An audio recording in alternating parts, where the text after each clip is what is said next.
Man Eater, potom odmah do nje ili Martin Misterija sada već izbija na čelo ove trke. Martin Misterija izlazi na čelo trke, odmah iza Martina Misterije She's Man Eater, Red Kailin s polja izbija na drugu poziciju, She's Man Eater pada na treću poziciju, Classic Game drži četvrto mesto, Classic Game sada napada i Classic Game pretvrdno ugrozi tu treću poziciju, na drugoj poziciji Red Kailin, Martin Misterija i dalje drži čelo trke, She's Man Eater s polja na trećoj poziciji, Classic Game drži četvrto mesto, Elusive Spirit je na petoj poziciji, Martin Misterija i dalje na čelu trke, napada Red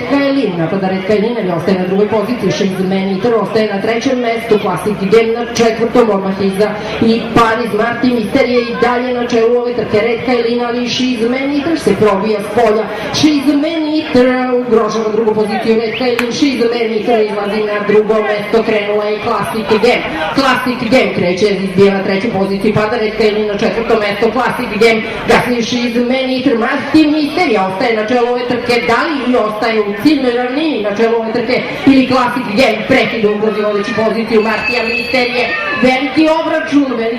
u samoj završnici ove trke, tako su mnogi očekivali, krenula je Classic Game, krenula je i Maksima, krenula je She's Man Eater, Martin Misterija se bori, Classic Game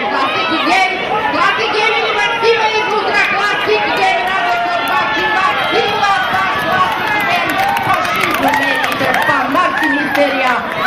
četvrti tek pretrpeo prvi poraz na šabačkom hipodromu. Za koji tren?